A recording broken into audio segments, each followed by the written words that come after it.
Um,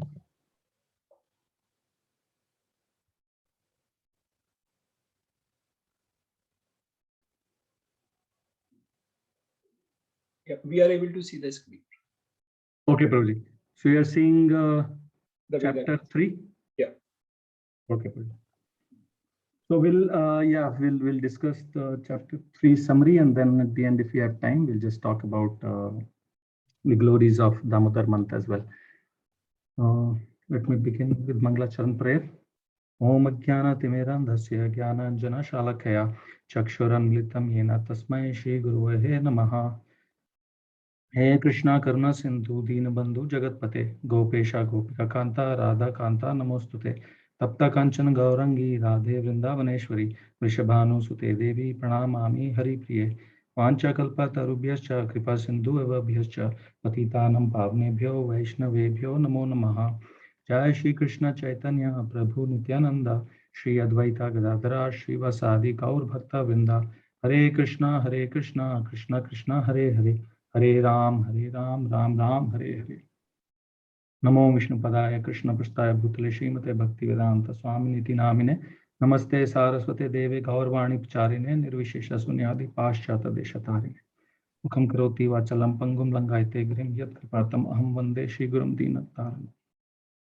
Hare Krishna. Okay,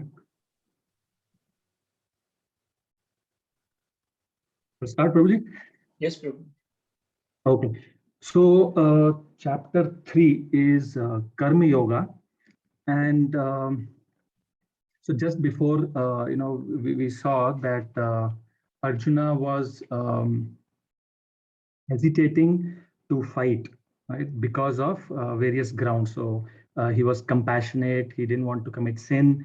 So he was in that state of mind, and then he surrendered to Krishna because he was confused, he didn't know what to do.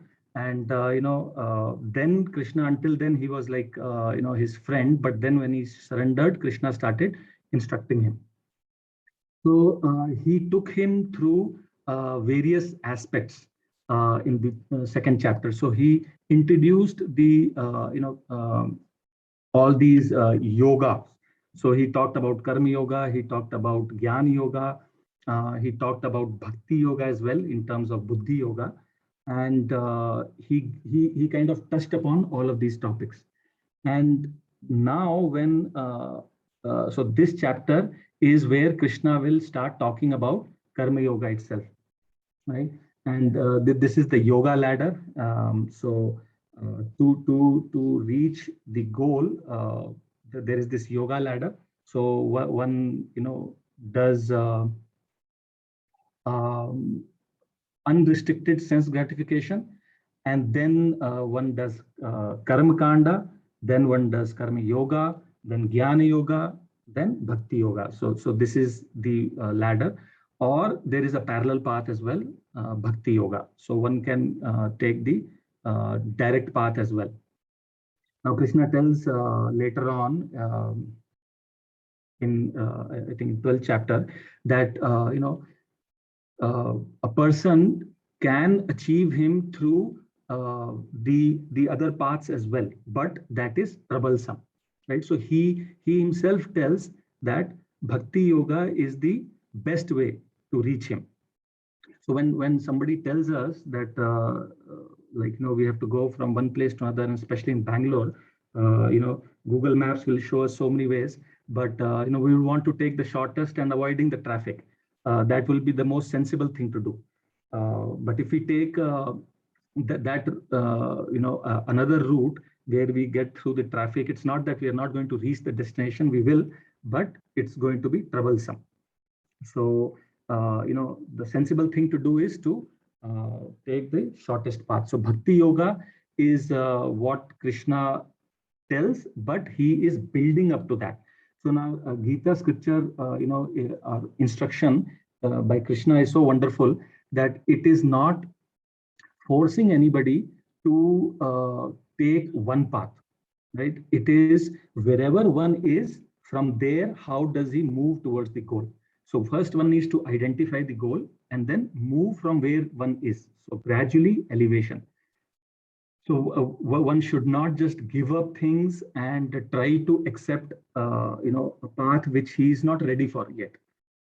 And we see when people do things like that, then what are the repercussions? There are a lot of bad things, bad relations, things spoil, and a lot of disturbance in the society happens. So this is walking the path. So Krishna is showing us the path.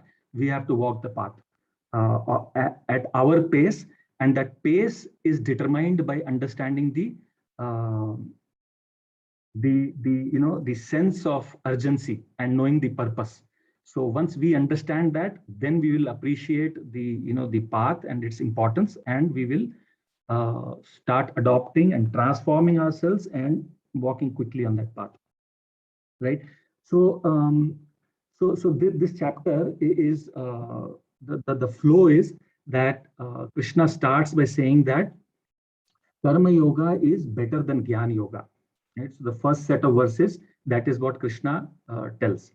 And then Krishna explains that if one is not qualified for Karma Yoga, now in the ladder, so Karma Yoga and then Jnana Yoga, right? So now we would see, so if you see Karma Yoga is like below Jnana Yoga, but he's saying that still Karma Yoga is better. And this is what he's telling to Arjuna. Why? We'll see.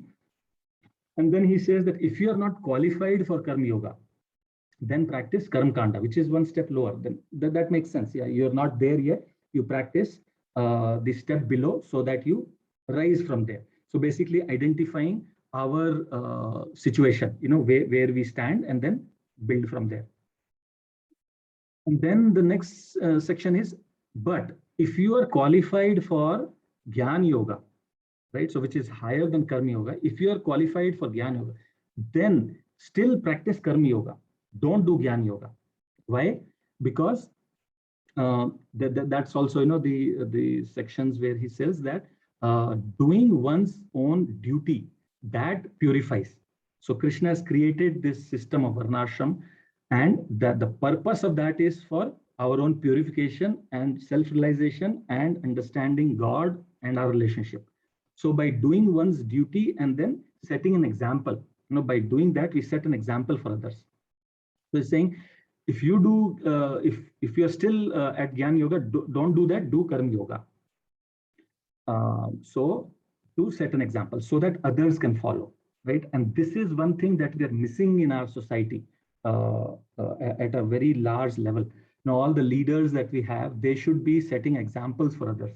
And this is one point that takes us into the next chapter, why this is important, that leader should be having the right knowledge so that he can lead the population in general on the right path.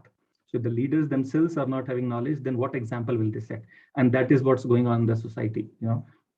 The leaders are setting example that kursi sabse powerful hai, and I want to satisfy my senses, get everything. I need to be in power. So everybody is following that example, right? So everybody wants to give competitive exams, IAS, IPS, get into those positions, and then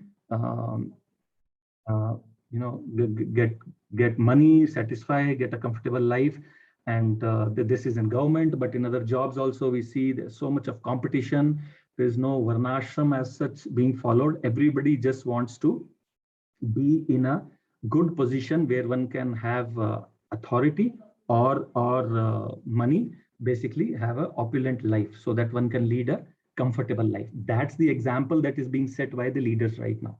And Prabhupada was very much, aware of this point, and his one mission was to, now that this society is all disturbed, to bring about Brahmanas in the society. That is what is missing.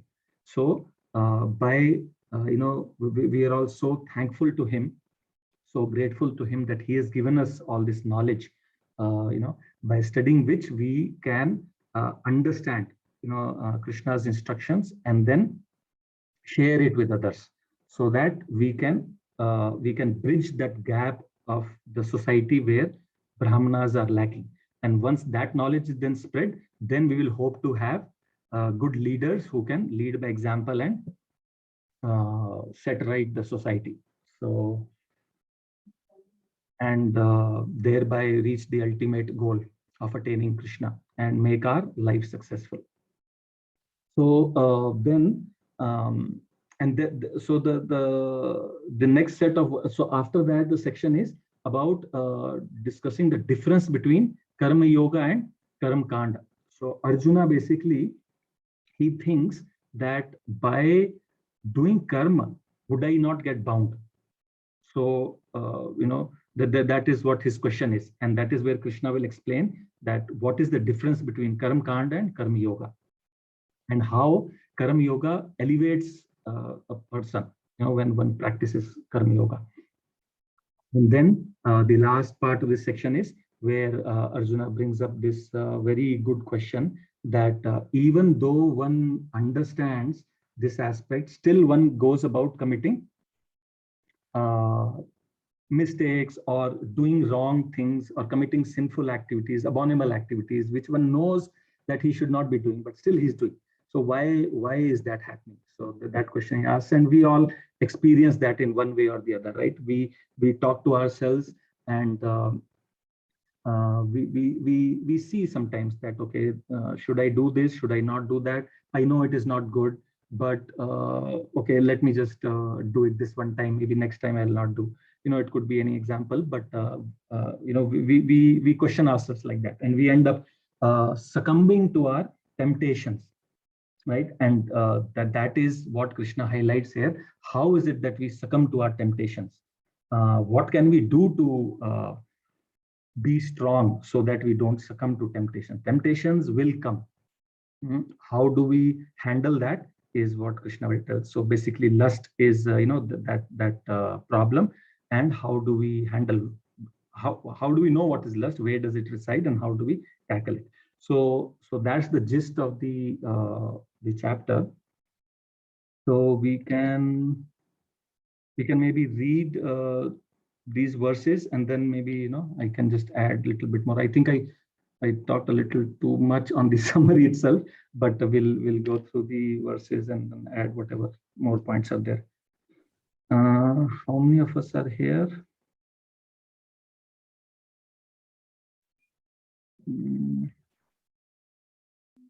How do I see? 12 people, Prabhuji. Okay. So can we read like two translations each? Can we take turns like that and read? Maybe we can go in the order of names that are shown here in the Zoom meeting. Harshad Prabhu can start, and then. Sure, Prabhuji. Hare Krishna. Arjuna said, "O Janardana, O Keshava, why do you want to engage me in this ghastly warfare?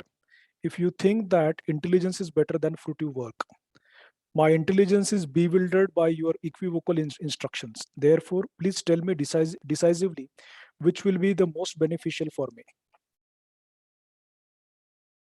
Yes, ma'am. Dipesh, Can you? Yeah. Yes, Next, I Rajesh, please. take the second. Are we reading two texts or two? Yeah, two verses. Yeah. Okay. My intelligence is sorry. The Supreme Personality of Godhead said, "O sinless Arjuna, I have already explained that there are two classes of men who try to realize the self. Some are inclined to understand it by empirical philosophical speculation, and others by devotional service. Not by merely abstaining from work can one achieve freedom from reaction, nor by renunciation alone can one attain perfection." Okay. Maybe we'll just discuss a little bit here. So, so Arjuna here, so we see that, the start of this chapter.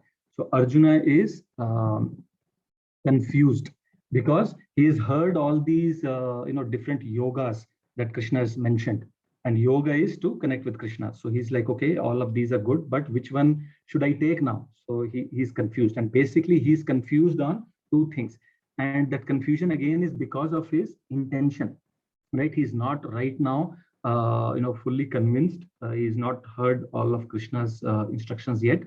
And at this point in time, he is more inclined to not fighting because of his compassion to his family.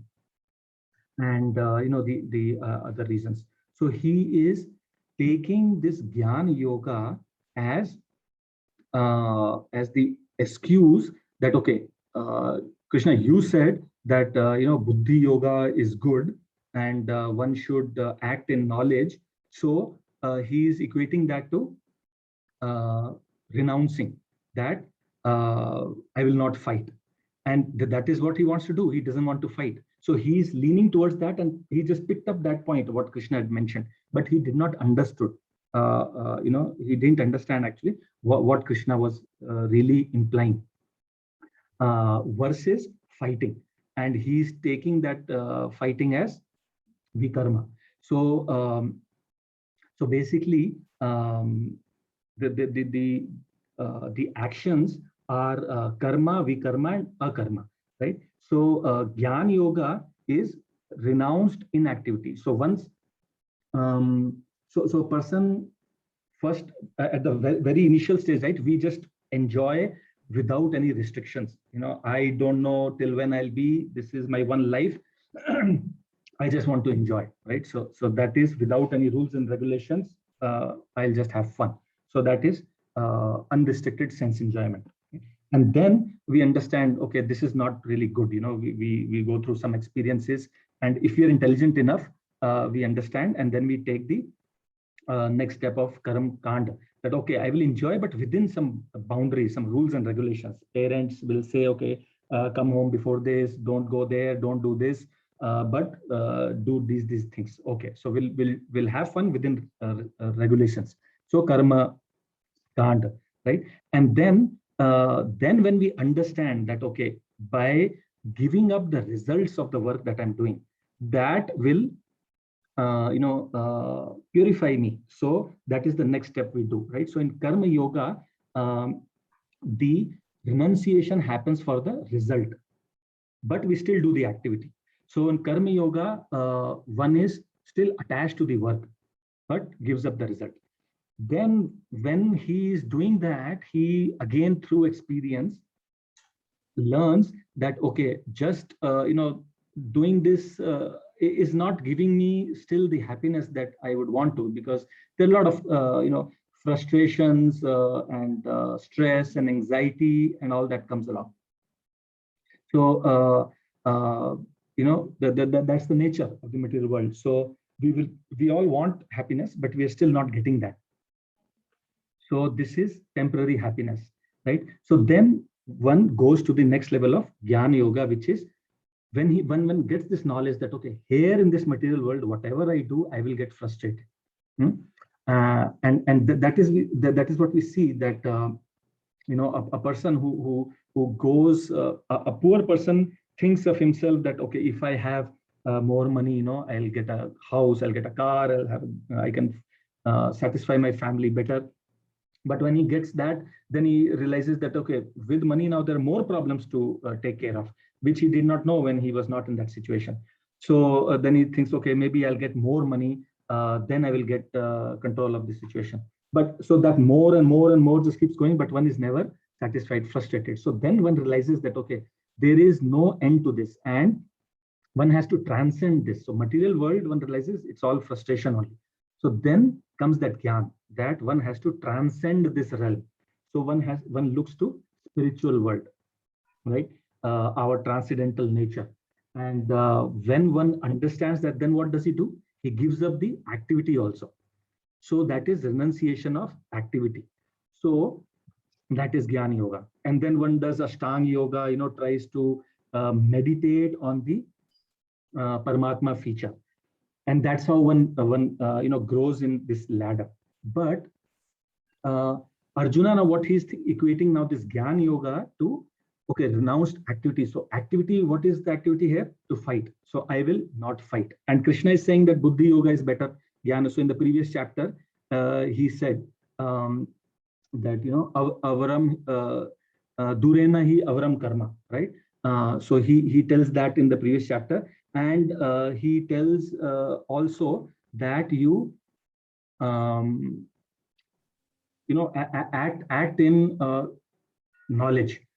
So when you act in knowledge and give up the results of your fruitive activities, he tells that in the second chapter, then you will be freed from bondage.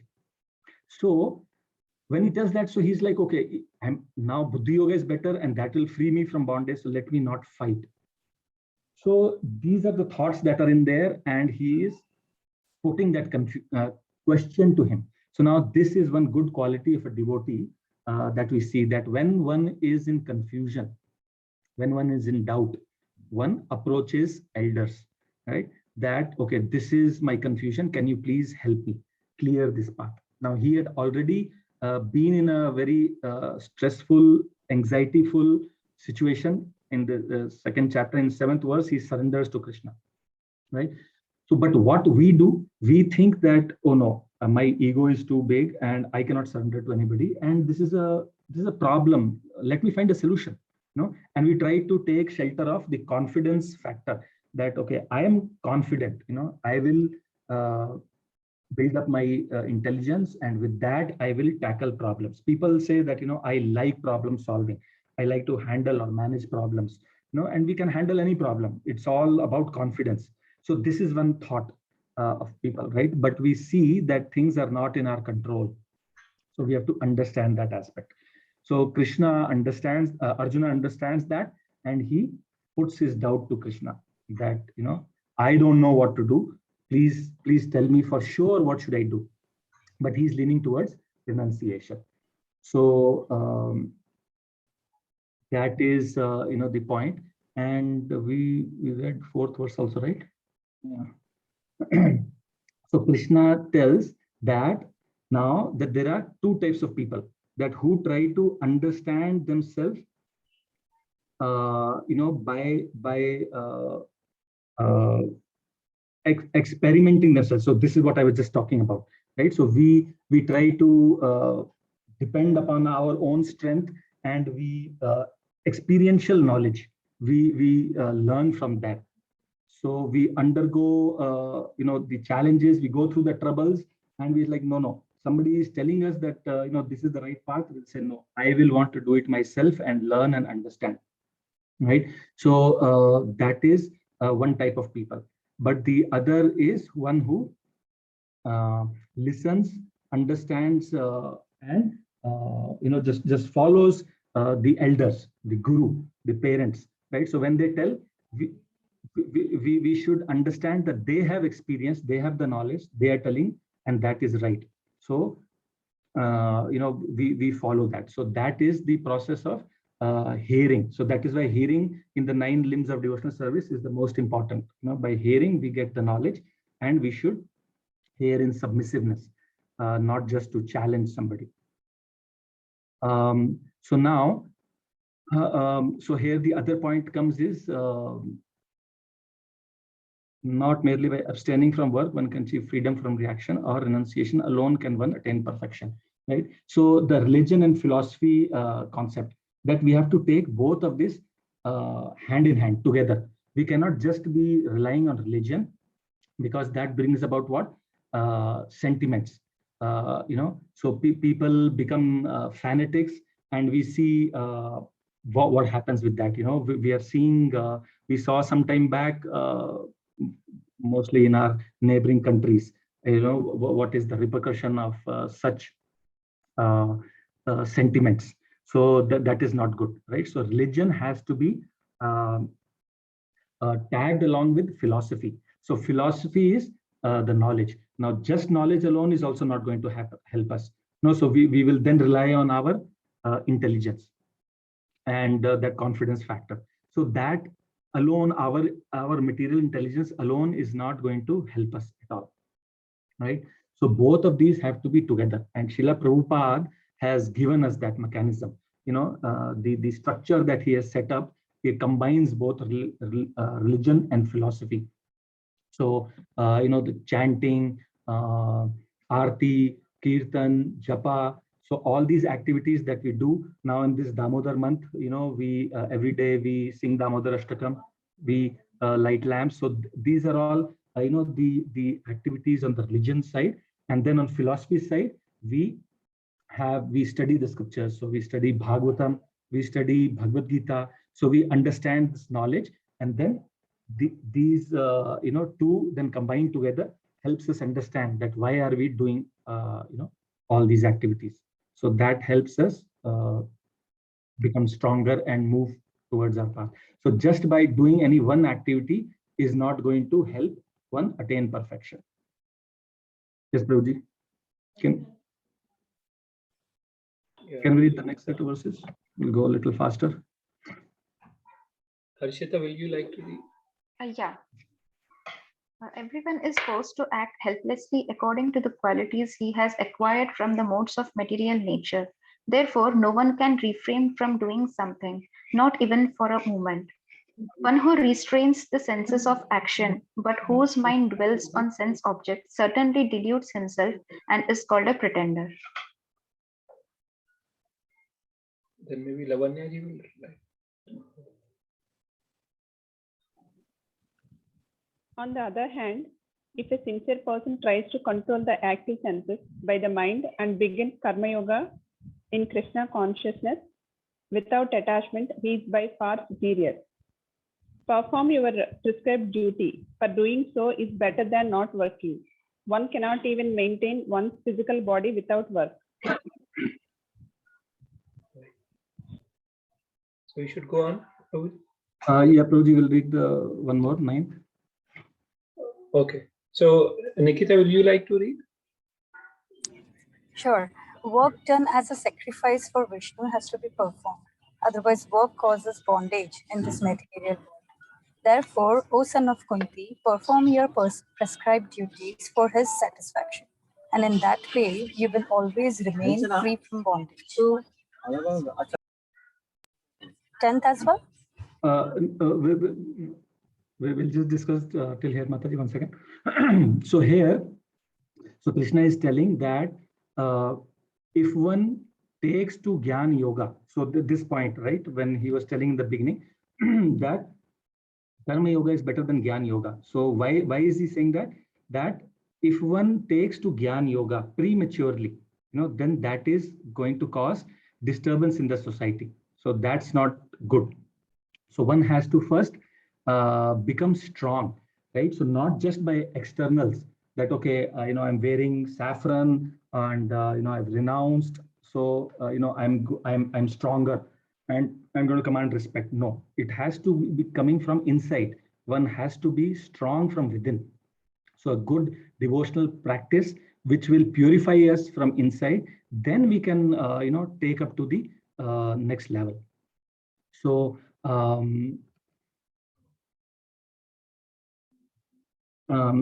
So instead of taking that, one should stick to his own activities and do that without attachment. And if one is able to do that, then he is superior. So Krishna is telling that this is better than Gyan Yoga, right? If you can do your duties without attachment, then that is much better. And doing one's own duty. So, Prabhupada tells that even a sweeper, a Shudra, if he's carrying out his duty properly, then he's better than many people who are just trying to read through scriptures or trying to be elevated, but they are actually not. So the person who is doing his duty properly without attachment is still more purified. So the main point is that one should do his duties without attachment, and that is what will lead to purification. And then Guruji, yes, in here. In a few minutes back, you mentioned nicely about how Jnana Yoga, Karma Yoga, Karma Kand, they're all different with nice examples, which actually helped me very clear understand those. You also mentioned that in this material world, in Karma, as we say, without attachment to the results. We should do our duties. But being in a material world, it is not easy because there Correct. will be attachment and there will be anxiety towards the results of what is the outcome of what we are doing. And that's where we look at Jnana Yoga.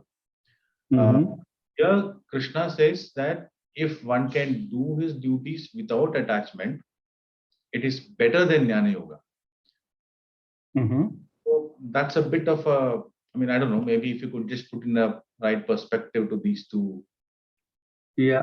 So Prabhuji, I mean, you mentioned about anxiety, right? So anxiety comes, no doubt about that. You know, anxiety comes with responsibility, and anxiety was with Srila Prabhupada as well. You know, when he was getting all these temples constructed, there used to be some anxiety, especially in Mumbai, you know, Juhu temple. There were a lot of, you know, anxieties that were there. But Prabhupada used to tell, and devotees used to ask him, and he used to tell, yeah, anxiety will come with responsibility, but we should not run away from our responsibilities, right? We should depend upon Krishna and do our best. So that is one thing. The other is better than Gyan Yoga from this perspective that whatever we are doing for Krishna. So how do we understand this? It is no doubt difficult, but we can understand this from our common example. Like, you know, when we do things for our loved ones within our family itself, you know, when we do some things for our spouse, for our children, do we see anything in that activity for ourselves? No, right? Yeah, it's for them. Yes. Yeah. So that is an example that we can relate to. That, you know, we do our duties as a husband, as a father, without being attached. You know, our happiness comes from the happiness from our family. So the same thing, but we think that we are their provider. You know, we can do the best for them. But you know, if God forbid something happens, you know, we then realize our position, how much in control we are, right? So we cannot do anything. So the ultimate controller is Supreme. So when we understand that and we depend upon Him, then whatever work we do it for Him. That situates us in that consciousness instead of not doing any work. Now, if everybody understands this and does not do any work or does not share this knowledge, then how would have been sitting here and discussing this, right? So Prabhupada went ahead and gave us all this knowledge. So one has to, you know, not give up. He has to do his work, but you know, share it with others and work in that consciousness. Right. Thank you. Does that help, Prabhuji? Okay. Yes.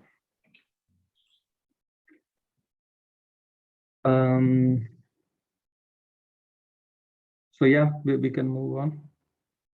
I have to pick up speed. Prabhuji, we are here till 5:30. Yeah. What is the time? It's 4:40. We still have time. Till 5:30, right, Prabhuji? Yeah. Okay. Yeah, I think I'm just So going down. 10th verse. Padmaji, will you read 10th and 11th? Yes, sir. Jai Shri Krishna. In the beginning of creation, the Lord of all creatures sent forth generations of men and demigods, along with sacrifices for Vishnu, and blessed them by saying, "Be thou happy by this yajna," that is sacrifice, because its performance will bestow upon you everything desirable for living happily and achieving liberation.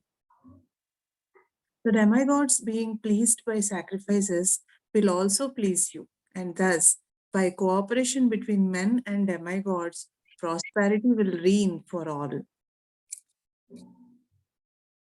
Okay. So Krishna here now is you know, introducing this aspect that if you are not able to do karma yoga, right, then do karma kanda. And for karma kanda, now here he is explaining that what system he has created for this, right? So he has created the system of sacrifice. So one can carry out these activities, and by this one will please the demigods and can get the results what he is looking for. So he also becomes happy and then eventually will achieve liberation. So getting out of this place. So there is a synergy and the system works. So Krishna has created this system. So if you see what wonderfully, he's describing that he's created system for each and every aspect. And he is telling, okay, if you are not there yet, then follow this process. Yes. And yagna. So yagna is, in Kali Yuga, the Yuga Dharma is chanting of the holy name. All these other yugas, meditation and fire sacrifice and elaborate, deity worship.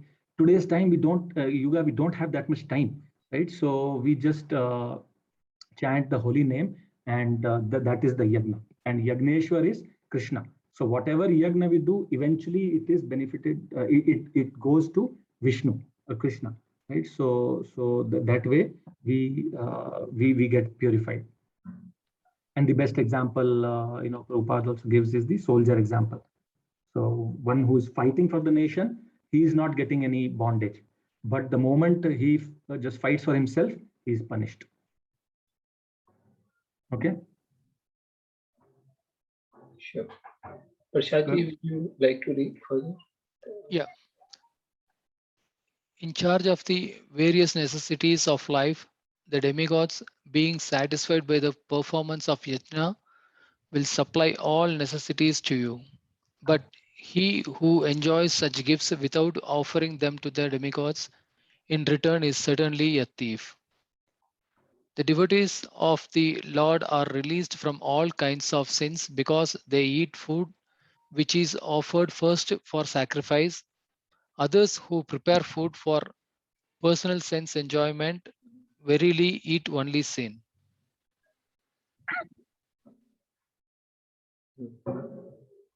Okay. Yeah. We'll read further. Can we read the next one also? Yeah. Yeah, okay, sure. Yeah. All living bodies subsist on food grains which are produced from rains. Rains are produced by performance of yajna. The yajna is born of prescribed duties. Okay. So yeah. So now, we see that the demigods that are being talked about now in the system. So they're in charge of the various departments. So like we have head of departments in our office for each function. So like that, there are demigods, and whatever we want, we can just worship those respective heads, and we can please them, and then they can please us. So again, example we see at our home, we pay maintenance charges, right, for the various facilities that we get. But are we paying any maintenance charges to whatever we are getting from nature? We are not. We just take it for granted, right? So the air that we're breathing, the light we are getting, if we just compare to what bills we are giving here, then what would be our bill? We'll all be bankrupt in no time. And but we need to understand that. So we are always actually under debt, if we see, right? So there are 5 types of debts that scriptures tell us. So the moment we are here, we are in debt. And that's like the principle of financial institutions as well, right? So the bank itself is under debt. The first bank that is created, it starts with debt itself because it has to print money and then distribute. So the moment it prints money, it is in debt.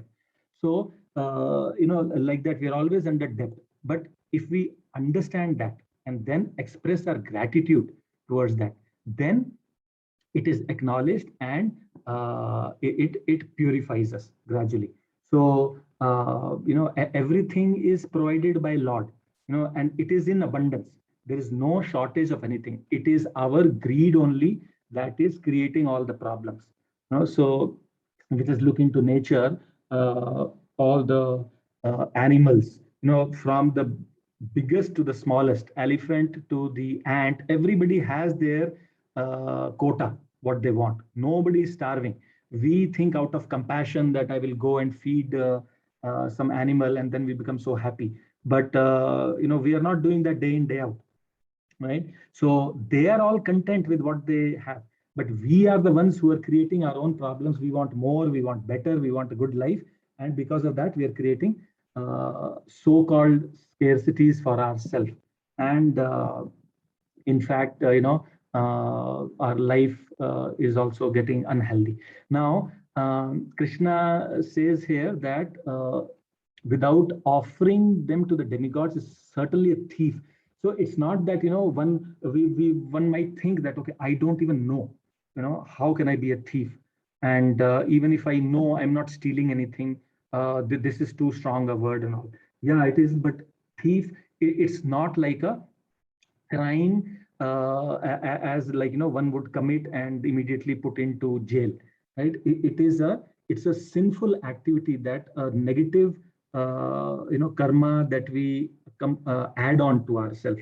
So ethical etiquettes, like what we talk, right? So when we say that I don't know, so how can I be a thief? So to understand that aspect is, a child he doesn't know, but if he goes and touches fire, he will get burnt. So he will get the consequence of that.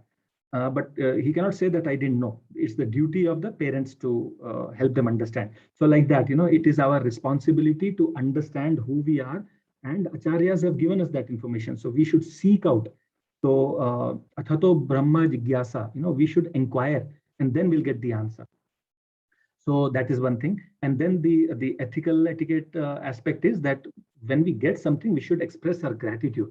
And by of expressing our gratitude, we then don't become a thief. So everything is actually Krishna's only. But when we offer it back to him, it's not that he is in want of anything, right? But when we offer it to him and then take it back as his mercy, then Krishna is pleased.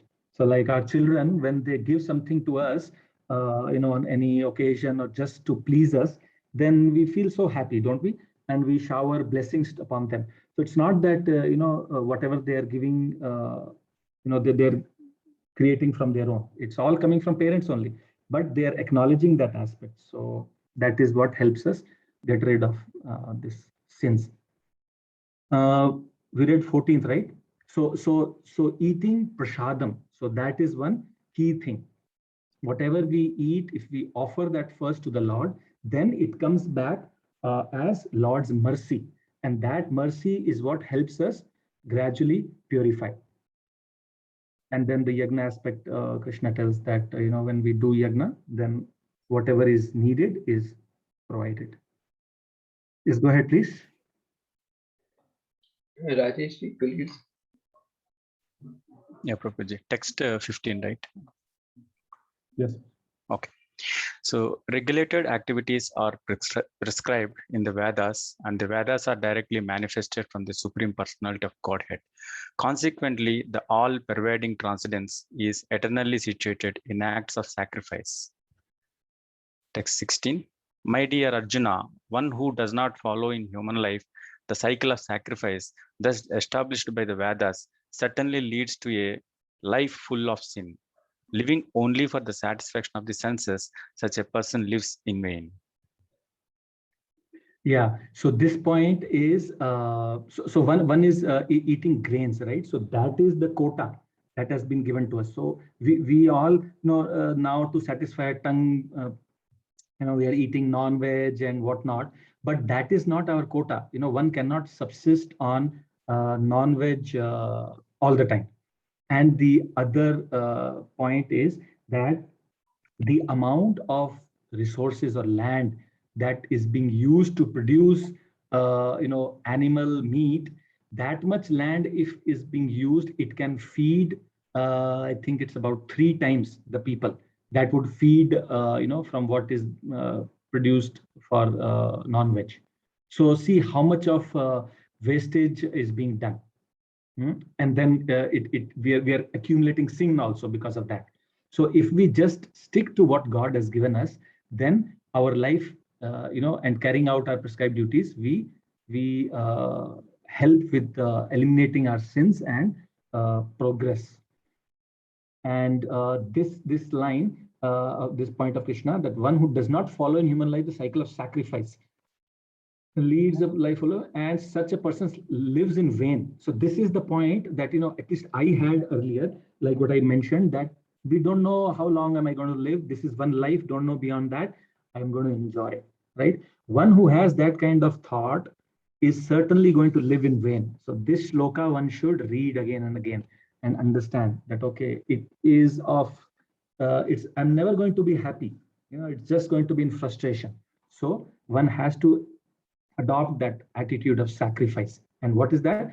Not doing for me, doing it for Krishna eventually. But when we develop this attitude of sacrifice, then we get there. Yes, go on, please. Ramyaji, will you read? Ramyaji and Ishwar. Sure.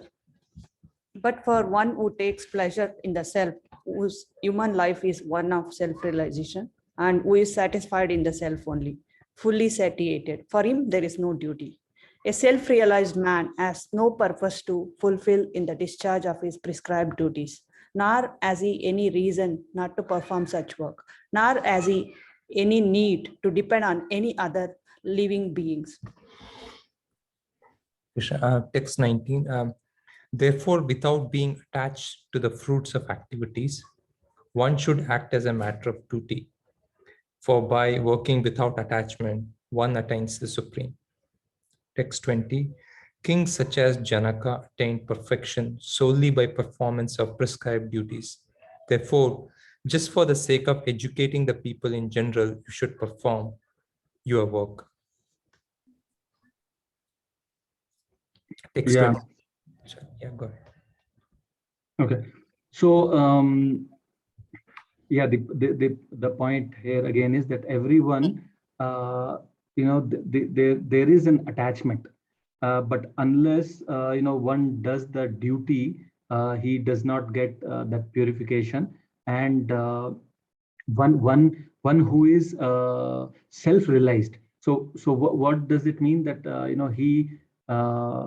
he has no purpose to discharge or not a reason not to perform. So when a self-realized person is completely surrendered to the Lord. So that is what it means by no reason not to perform work, right? So what does he do? He just depends upon Krishna for his sustenance and everything. But he still carries out his duty. And what is that duty? To share this knowledge with others.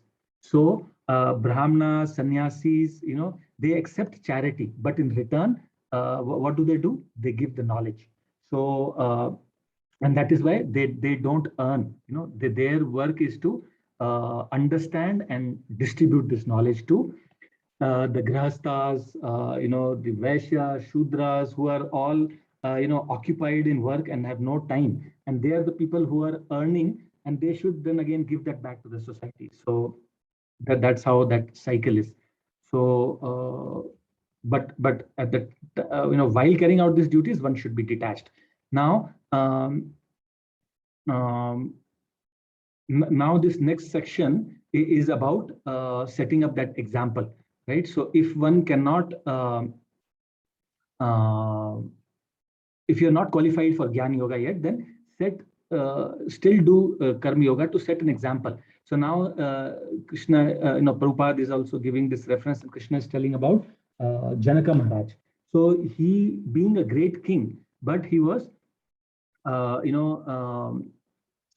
transcendental as well, spiritually situated, and the story about him is, in his courtroom, the Brahmanas would come and they would discuss Bhagavatam and Krishna Katha, right? So until he comes, they will not start. So some of these Brahmanas, they used to think that we are Brahmanas, we are higher than Janaka Maharaj, who is a Kshatriya. Then why are we having to wait for him? Some of them thought like that. So to help them understand, what one person did was, he screamed there that, oh, there is fire outside. So and that is after Janaka Maharaj came, right? So when the Katha started, he screamed like this.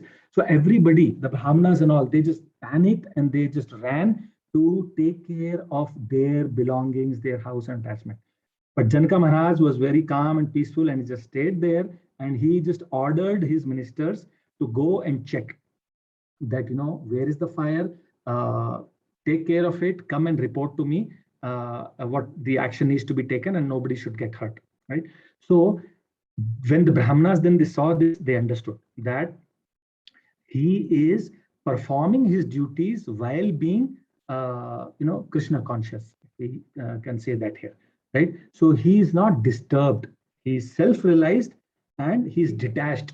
He's detached from his the activities, but he's still doing his duties. So that is what it is. He's not like he's given up his kingdom and he's just gone and become sannyasi. No, he's doing his duties while at the same time practicing Krishna consciousness. So that's the renunciation that one needs to do. And when one performs like that, then he sets examples which common people follow. So that's the example that is being talked about. And yeah. Okay, go ahead, please. Sumitra, read now? Yeah. Okay. So whatever action a great man performs, common men follow. And whatever standards he sets by exemplary acts, all the world pursues. O son of Pruta, there is no work prescribed for me within all the three planetary systems, nor am I in want of anything, nor have I a need to obtain anything. And yet I am engaged in prescribed duties. Shall I continue? Yeah, go ahead. For if I ever fail to engage in carefully performing prescribed duties, O Partha, certainly all men would follow my path. If I did not perform prescribed duties, all these worlds would be put to ruination. I would be the cause of creating unwanted population, and I would thereby destroy the peace of all living beings. Yeah, go ahead. As the ignorant Sorry, Rashita, you can continue. As the ignorant perform their duties with attachment to results, the learned may similarly act, but without attachment for the sake of leading people on the right path. Shall I continue? Yeah, you can read one more. So as not to disturb the minds of ignorant men attached to the fruitive results of prescribed duties, a learned person should not induce them to stop work. Rather than working in spirit of devotion, he should engage them in all sorts of activities for the gradual development of Krishna consciousness. Yeah. So this example, I mean, we discussed that in the beginning, so I'll not go into too much detail now here. But the point is this only, that the society has to have good leaders, and leaders means they should know what is right, what is wrong, and they should have knowledge. And the knowledge is not just mundane material knowledge. It is the absolute knowledge of who we are, what should be our goal, what should be our endeavor, what is our purpose of life. That is the real knowledge. So that knowledge, when it is shared, then it is setting right example. But nowadays we see in any industry, any domain we take, we have leaders who are totally opposite of that, and people, the culture, we see where it's going. We are aping the West, and the West is now aping East. So, there was one time I was in a temple, and His Holiness Indradumna Swami Maharaj, and he was there, he was telling that a time is going to come when India will be a land of whites and America will be land of browns, right? And everybody laughed so much. And the point was that, which we see here, that they have seen, they had all they have the opulence. And that is why people all want to go to America, to have a good opulent life. But they have been there, and they understand now, by the grace of Srila Prabhupada, they understood that there are problems in life which are common to all, no matter who it is. And these problems cannot be solved however opulence we have, right? So they are taking up to this scriptural Vedic knowledge, and they are sharing it to everyone. America is preaching to Russia. I mean, can we imagine, enemies? But, that's what's happening. And Americans are coming here and preaching Vedic knowledge, culture to Indians. But we are so still, wanting to be, having so much opulent life, and much of it, the culture in the today's youth is, coming from the movie industry and advertisements and whatnot is going on, right? So that is not setting a good precedent for our next generation. So that is why, this knowledge is very much needed. And now Krishna tells, this is one important, very important point, that, Krishna does not have any duties to perform, but still he is doing that. Why? To show again that people should come on the right path. So one might say that, okay, Krishna has done, Ras Leela. I also want to do. A lot of people say like that. But the point there is that one should not imitate, one should follow, right? So Anukaran and Anusharan. So we cannot imitate great personalities. So if one wants to do what Krishna has done, then we should also try to lift Govardhan Hill, right? And common example again, government on the road, they can go on the one way, they can go on the wrong side, and nobody stops them. But if we follow that, then we will be caught and given fine. So we should not imitate, we should follow. Okay, go on, please. The spirit soul, bewildered by the influence of false ego, thinks himself the doer of activities that are inactually carried out by the three modes of material nature. One who is in knowledge of the absolute truth, O mighty armed, does not engage himself in the senses and sense gratification, knowing well the difference between work in devotion and work for fruitive results. Bewildered by the modes of material nature, the ignorant fully engage themselves in material activities and become attached. But the wise should not unsettle them, although these duties are inferior due to the performer's lack of knowledge.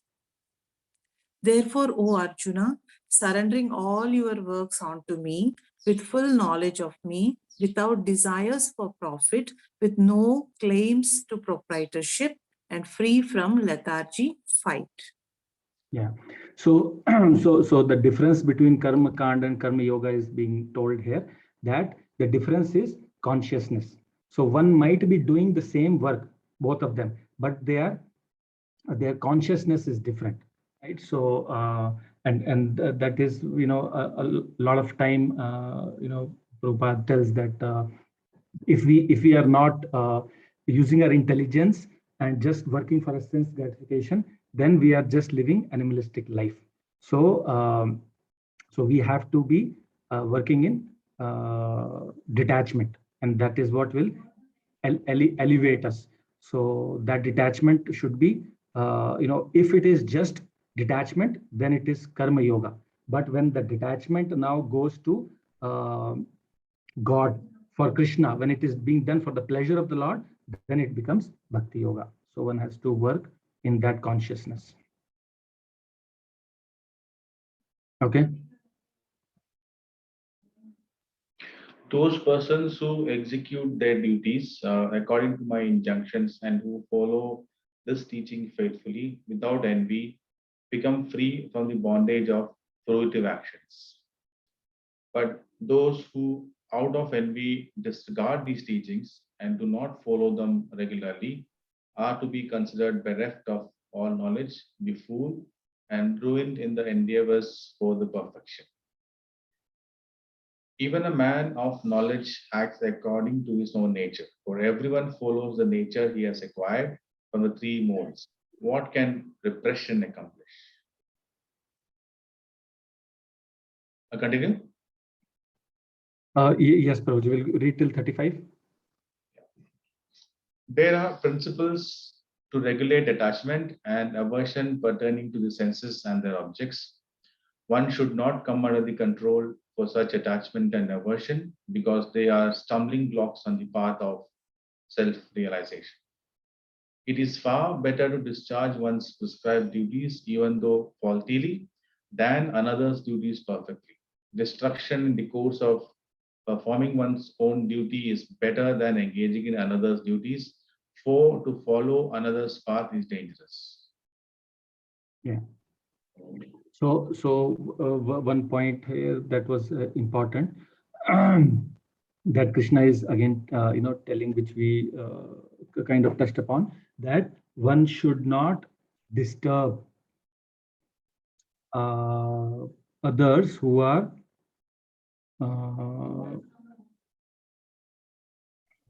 Ignorant. yeah. Which verse was there here? One is knowledge. So Yeah, as to got not it. disrupt the minds of ignorant men, as to future results, a learned person should not induce them to stop work, right? So one should not, so this is the point again, one should not force anybody. One has to understand the prescribed duties and the purificatory process, and then from wherever he is, he needs to work, and then understand this by example. So if one just pushes somebody to do something that he's not ready yet, it's not going to work out. Now, one has to engage in whatever one is good at, and then, gradually taking forward. So Srila Prabhupada used to engage all the, devotees at that time in whatever skills they had, and use that in Krishna consciousness.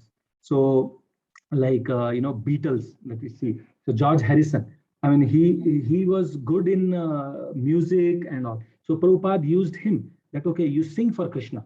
And they made, an album which was, again, so much hit. And the Darshanarti in all the temples, is the song that was sung by them. And of course, a devotee, Yamuna Mataji. So one should not disturb, but devotees are so great that they, they still go ahead and are compassionate to go and help everybody, to give that knowledge so that they can take the right path. And one has to act according to his own nature.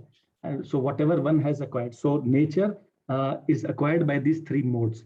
So one has to identify what is his nature and then work according to that, and then just do his prescribed duties. Because if one does not do that and tries to do something which is not his nature, then he will just get frustrated. And we see that in today's society, like everybody just whatever one just wants to do graduation, whatever stream it might be, everybody gets into IT, and why? Because one just wants an opportunity to go out or earn more. This is one example. In the other domains also it's the same thing, but one is not then necessarily just doing, and then the question of job satisfaction comes. So one is naturally then frustrated over a period of time. So carrying out one's own duty, even though if it is not correct, is better than doing another person's duty. That is the message. Okay, go ahead.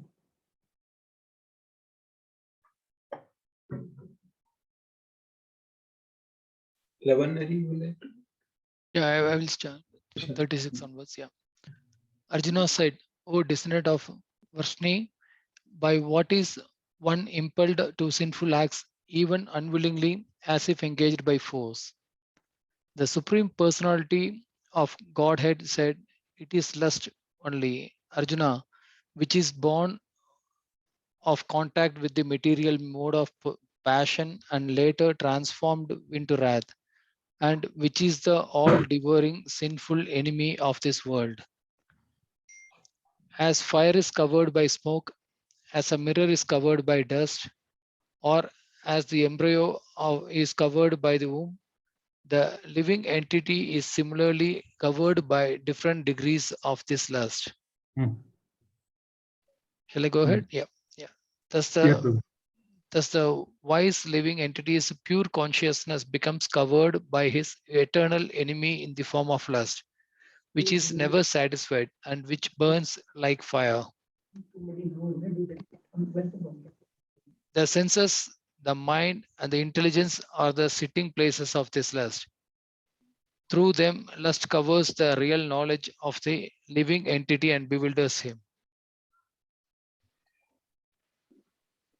Okay, so yeah, So here the question is put forth now that why is it that one, even though if he knows, is committing these abominable activities, right? And this question is also put by Parikshit Maharaj. We see in Srimad Bhagavatam that which is compared to an elephant who takes bath and in the water, and then immediately comes out and sprays sand over him. So he's like, why? What is the use of this? So even a person is committing mistakes and he gets punished, and then he comes out of the jail, again he will commit the same crime. So how is this system helping, right? So that is the point which is also here, that one is lust, right? So lust is what drives us into committing this, and why does he lust drives him to do that, and why does he do that? Because the modes, he's under the influence of the modes, and mode of ignorance is what is driving him to do that. So until and unless that elevation from the modes, from mode of ignorance to passion to goodness, and then eventually transcending the modes, until then it is not going to be easy, and the person keeps committing those mistakes. So that tendency to commit this will not go. So now so when we know this problem, we need to understand that, okay, how to handle this and where does it reside. So did we read that verse? It's residing in mind and senses, Till right? 40 we read, yeah. Yeah. So so now this lust is also then the verse 38 that talks about how the covering of this lust is. So it could be a very faint covering which can be easily broken, or it is a little harder to penetrate. So then we are conditioned under that so much. So in humans, it is the most thin and can be broken. So the example given is the fire and smoke. So if there is smoke, when we just fan it, then the smoke will go away and fire increases. So that way, that means when we practice Krishna consciousness, when we associate with devotees, we read the scriptures, it's like fanning the smoke, and engaging in service, we increase the fire. So then we can get control of this. And the other examples are the mirror dust, which is for the animals. So it is little bit more harder for them to get over this. And the embryo in the womb is compared to the trees. So that is the thickest and most difficult to break through. So now, where is this enemy? Where is this residing? So that is in the senses, mind, and intelligence. So these are the sitting places. So now we know where it is. So how can we tackle? So yeah, go ahead. Last three verses, please. So therefore, O Arjuna, best of the Bharatas, in the very beginning, curb this great symbol of sin, lust, by regulating the senses, and slay this destroyer of knowledge and self-realization. Text 42. The working senses are superior to dull matter. Mind is higher than the senses. Intelligence is still higher than the mind, and he, the soul, is even higher than the intelligence. Text 43. Thus, knowing oneself to be transcendental to the material senses, mind, and intelligence, O mighty armed Arjuna, one should study the mind by deliberate spiritual intelligence, Krishna consciousness, and thus, by spiritual strength, conquer this insatiable enemy known as lust. Yeah, thank you. So these are the sitting places. So how one should try to tackle this? Through the first place is senses. So senses is the first level, that is the interface to the world, and then senses are controlled by mind, and mind is controlled by intelligence. And so the senses, with our interactions that we see around, the inputs come in and mind is like, yeah, let's go for it. I want this. But if our intelligence is not strong, then it'll, give in to the demands of the mind. So we have to make our intelligence strong so that we can say no to the mind, and then the mind can, curb the senses. So that is the thing. And now curbing this sin right at the beginning. So it's like, Prahlad Maharaj says in the Bhagavatam that right from childhood, one should start practicing Krishna consciousness. Why? Because of this point here as well, that as we keep growing, the conditioning keeps on building up. Conditioning in the sense that all these senses are, fueled in over the years. So the longer we keep, gratifying our senses, the stronger the mind and our propensity to enjoy becomes. So that force keeps on becoming stronger and stronger. And then it becomes very difficult for us to overpower it. But if we curb that in the beginning itself, don't let that become so strong, then it is easy for us to control it. So Shastras say that we should start after the age of 5 itself, right? So then we will, our intelligence will be strong from there itself, and we will not have an opportunity to fight a bigger battle, right? And then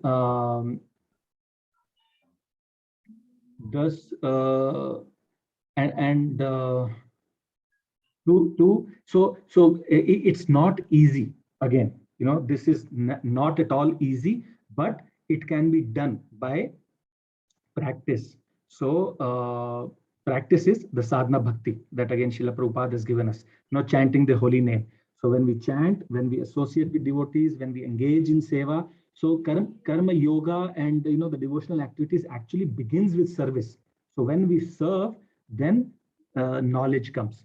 So service is the beginning, and chanting. These two things when we do, then that is the practice by which we will eventually be able to curb the mind, and then with the strong intelligence. So hearing, chanting, glorifying, associating with devotees is the process to get hold of this. Okay, so with that, so now the next chapter would be the transcendental knowledge, and that when Krishna is told about all this here, the point again comes back to this thing that one has to be a leader showing by example. So what type of leader should be, how his knowledge should be, that is what now he will take into the next chapter. Okay, any questions? We've got a few minutes and we can discuss Damodar significance, but any questions before that? One question, Prabhuji. You meant there's a verse in which says that we should not be doing activity which does not suit our nature, right? Mm-hmm. So expand on that, or give some examples around it. What exactly does that mean? Okay, so Krishna has told that he's created this Varnashram, right? So that there are 4 divisions of the human society.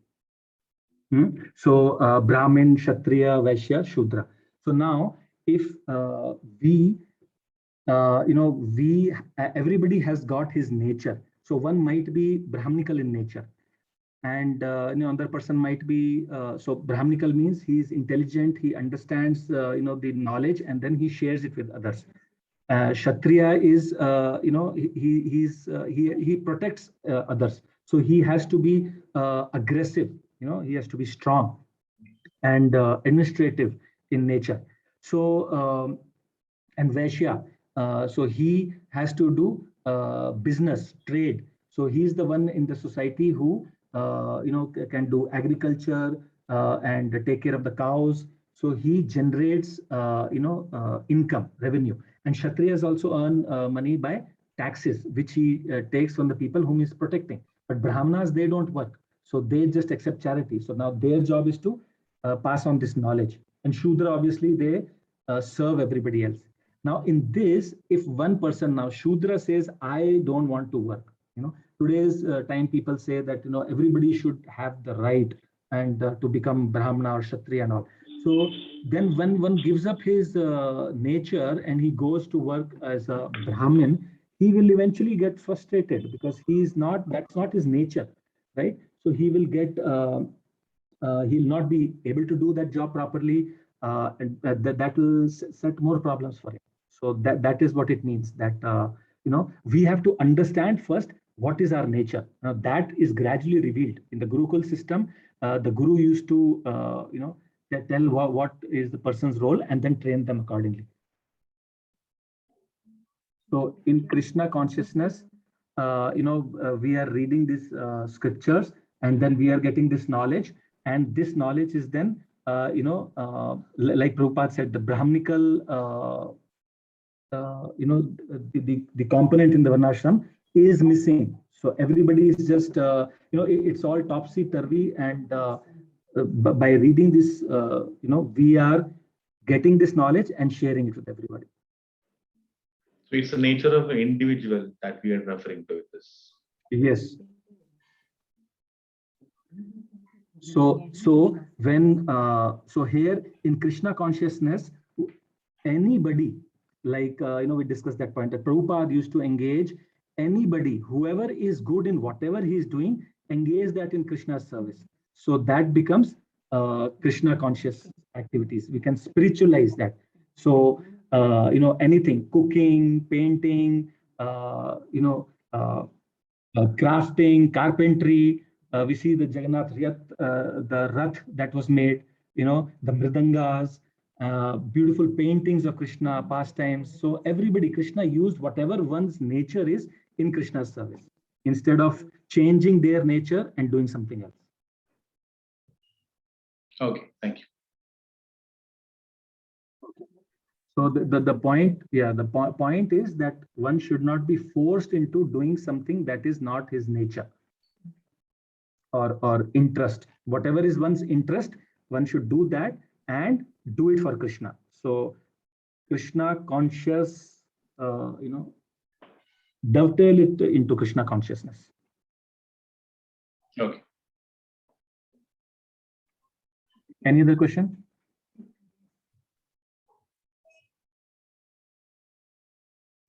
Guruji, one question.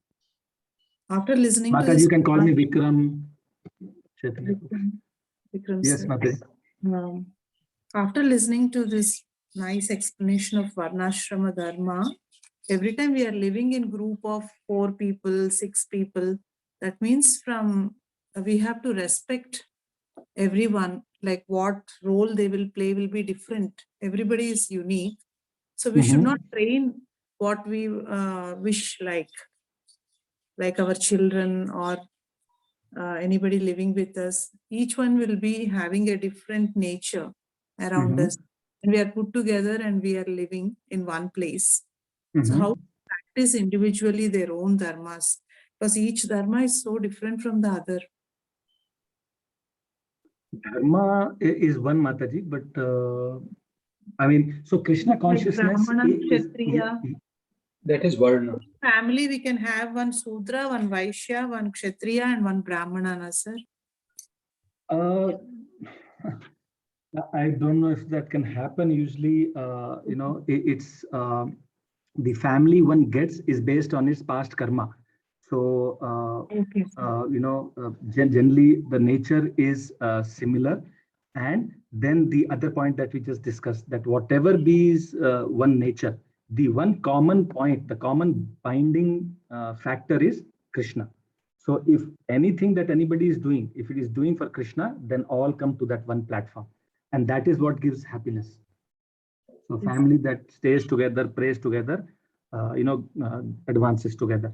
So that is one of the problem that we see when everybody has their own interest. They all go in different directions, and it's a problem. But when everything is aligned, then it's in one direction towards one goal of Krishna. Then it's all happy. And whatever one does, we have to just do it for Krishna. Yes, sir. Thank you, sir. Okay. Any other questions?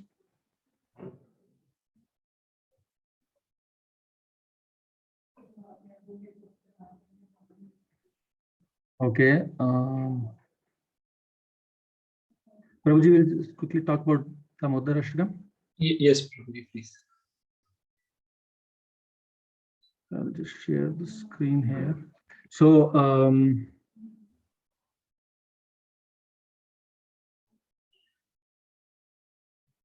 okay. So, yeah, so this month is Kartik month, and it is Krishna's favorite month. It's also called Damodar month. And, you know, any spiritual activity that we do in this month reaps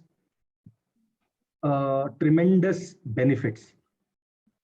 So Shastras tell, you know, what all, you know, it's like in Amazon and all, we get these deals, right? During festival sale or whatever nowadays it would be coming up. So similarly, this is a spiritual sale this month. If one offers a lamp during this month of Kartik, then the sins that one has incurred, you know, in this life, in past life, you know, they all perish. So one gets purified of the sins. And, you know, it is said that, you know, in the scriptures that there is no type of sin that exists in all the worlds that cannot be purified by offering lamp in this month to Damodar, right? And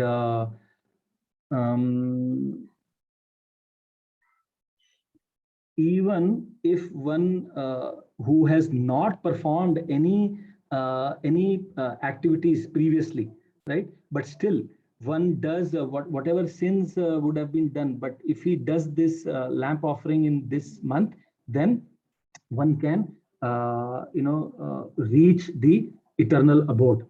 So such is the potency of this month. You know, one gets benefit. And there is one more saying that when someone offers a lamp to Krishna in this month, then Krishna, finding that he does not have sufficient money to repay, you know, he gives himself in exchange for that lamp that is offered. So such is the, you know, beauty of this month. And, you know, we sing Damodar Ashtakam every day. We offer lamp to, you know, Damodar, who's Lord Krishna. So Damodar, you know, is like this pastime of Lord where he is bound by rope by Yashoda Maiya. So Damodar means, you know, one who is bound by rope. So Udar is the waist, belly, and Dam is the rope. So this pastime, you know, is discusses about this aspect of Lord where he surrenders to the devotee. You know, that is the beautiful aspect, and that is what the, you know, everybody. I mean, a devotee loves to serve Krishna, and Krishna relishes that relationship, and he surrenders. He gets conquered. The supreme conqueror gets conquered. So that aspect comes in this Damodar Ashtakam. So these are 8 verses. So we'll not sing through, but I'll quickly touch upon this. So you know, the first verse talks about the one second. So how the supreme controller, you know, Lord, he is fearful.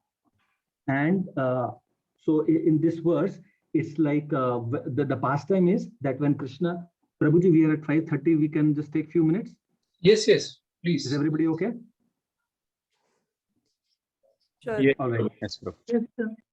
Okay, so the pastime is like, right, when Krishna was hungry, he approached Sutamai, she started feeding him, and then the milk was boiling. So she, you know, just put him aside and quickly went to take care. So Krishna got angry, he was hungry, so he just broke that pot, he ate butter, then he went into the next room. There was this pot of butter.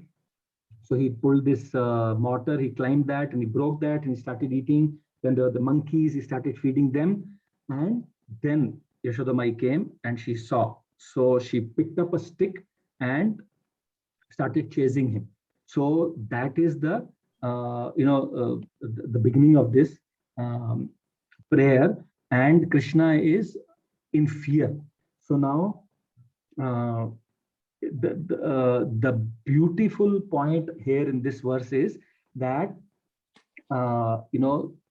Krishna's, how are we supposed to meditate upon him? So it's like, we meditate upon Krishna, and then from Krishna we zoom in further. So we zoom into his face, we zoom into his ear, and we zoom in into his earrings. So in this beautiful poem, it is described that his shark-shaped earrings are swinging to and fro.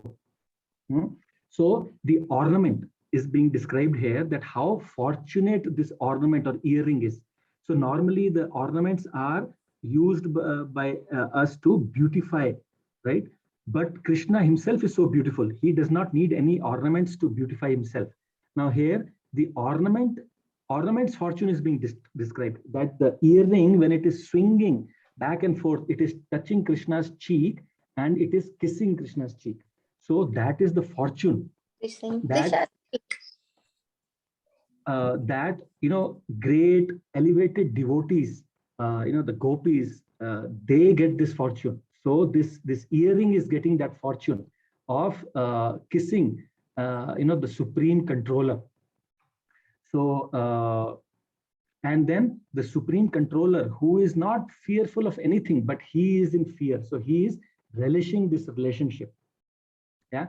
And then the second verse is talking about the Lord who is caught. So when his mother is running with the stick behind him, she is trying to discipline him. Now he is he's crying and rubbing his eyes. So now, why is Lord crying? He does not have to cry, but it is the emotions, spiritual emotions that are being exhibited.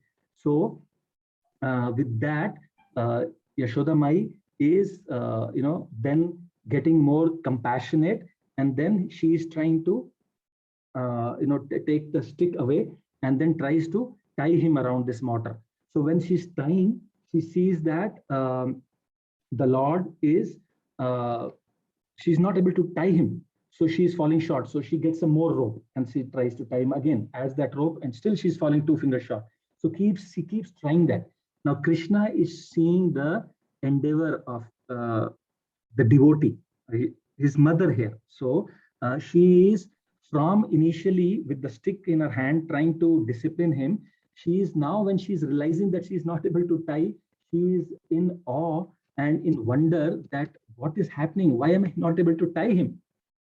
So she is like kind of appreciating the greatness, and then the endeavor still, now she is going towards appreciating this. So Krishna is now acknowledging that endeavor, and then eventually is allowing her to tie him up. So then, whose belly is not bound with rope, but mother's pure love. So with love, actually, Yashoda Mai has been able to tie him. But otherwise, nobody can tie the Supreme Lord, who is whose universal form. He is the creator of this whole universe. So how can one tie?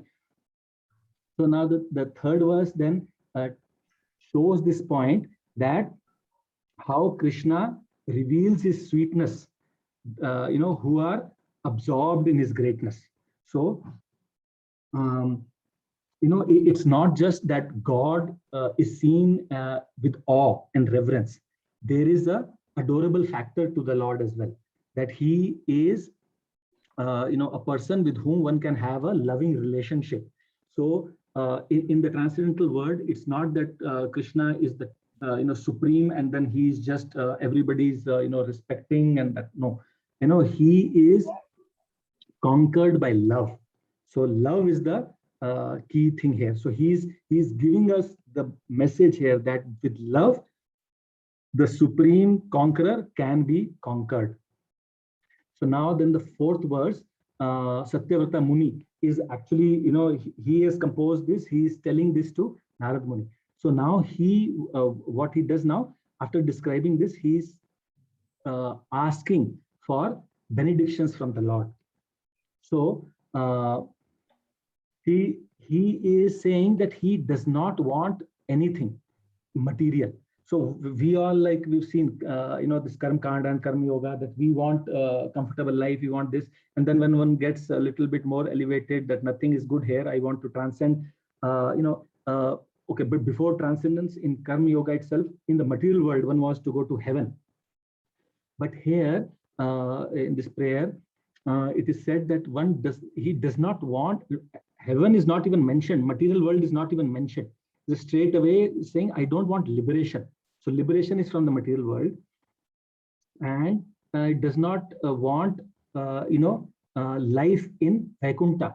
All that he wants is remembrance of the Lord all the time. So that's the mood, of the devotee here. And then he goes on to say that how he describes the Lord. He describes Lord's beauty, that he wants to remember all the time. That, how his face is so beautiful, his hair is so nice, his red lips, and he's being kissed again and again by Mother Yashoda. So is describing his beautiful form. And he's saying that may that form be always remembered.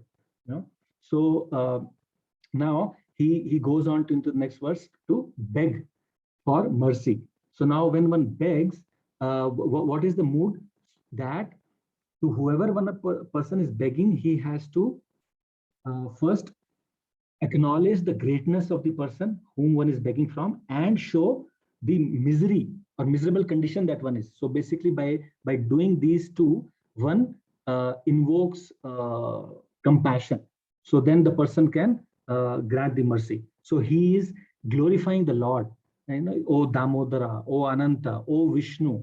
Right? So he is glorifying him, and he's saying that you are unlimited reservoir of bliss. You surrender to your devotees. You get conquered by love. So please, bless me. And I am in such a miserable condition that I am in misery of ocean. So he's telling that I am in a very bad condition. Please bless me with this benediction, that I can always, remember you. And now the 7th verse talks about a very wonderful point, that even though Damodar, Krishna, is tied, he's bound, he is still the supreme controller. Right? And how it's not like when somebody's tied, now that's it. His hands are tied, he cannot do that. No, he's still the controller. How? That pastime, so he takes the mortar that he's tied to, he goes into the backyard, and there are these 2 trees. He just goes through them, and the mortar gets stuck, but still he pulls, and the 2 tall trees, they come crashing down. And they are Manigreva and Nalkuvera, sons of Kuvera. So they had got a curse by Narad Muni. So they were, son of great opulent demigod Kuvera. So they were on the wrong path. So Narad Muni gave them this blessing in disguise, that you will go and be trees in Krishna's backyard and you will get delivered by him. So Krishna delivers them even when he is bound. So this shows that he is still the supreme controller, but he is bound only by the love of devotees. So that love is what one should eventually, the goal is that to attain love of Godhead. And then we can conquer the Lord. But one does not want to conquer, one just wants to serve the Lord all the time. And then the last verse is about glorifying not just the Lord himself, but everything that is associated with the Lord. So his pastimes, the rope that is binding him, the mortar, everything. And then Srimati Radharani. So without Radharani, Krishna has no, the pastime does not get complete. Radharani being the super, the best devotee, the greatest devotee. And, so Radharani comes here, and there's a pastime where Radharani also ties Krishna with the rope. So that's why we say Radha Damodar as well. And then he offers obeisances. So this is the, the message of Damodar Ashtakam, that we try to adopt this mood for all the days in this month, offer lamps. So I request humbly that all of you please try to take time, offer lamp, and seek mercy of the Lord, offer tulsi leaf to Damodar, and do the best you can in this month. Chant the holy name. One can get up early in the morning and chant the holy name, do tulsi aarti, reading scriptures, Bhagavad Gita. Take some sankalpa that this month this is what I will do, and be practical. What can be done so that you don't get into anxiety as well, and then invoke the mercy of. So this 2-finger shot, the significance is that one is our endeavor. So if we endeavor, then we please the Lord, and when he is pleased, he gives his mercy. So when Yashoda Maiya was continuously endeavoring, then Lord gave his mercy to get himself bound. So like that, in this month, if we endeavor, then we seek to get his mercy. Okay, Prabhuji. Any questions on the Damodar Ashtakam? Comments? Any takeaways? Battery is open. Very nicely elaborated. Just 90 minutes. This was very nicely done. Thank you so much. All glories to Srila Prabhupada, who gave us all this knowledge we are just repeating.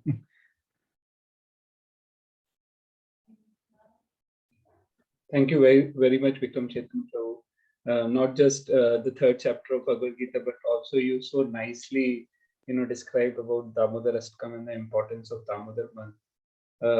So maybe sometime during this month, if you have time and opportunity, then we can have something here. Invite devotees here. Yeah, we'll coordinate for that if that is possible. But it was really great pleasure. Thank you very much on behalf of all of us. And I also thank the participant and encourage them, as Prabhuji mentioned, that we should try to utilize the wholesale, the price discount we have for this month, and take the opportunity to take as much mercy as possible in a discounted price. Yeah. Good. Yes, ma'am. Good. Thank you very much, Prabhuji. And in future also, we look forward to opportunity to not only have you here, but interact more face to face. Yeah. Very well. Then thanks all of you. Thank you, everyone. All glories to Srila Prabhupada. Jai Srila Shri. Prabhupada ki jai. Yeah. Thank you. Thank you, everyone. Hare Krishna. Hare Krishna. Hare Krishna, everyone. Hare Krishna.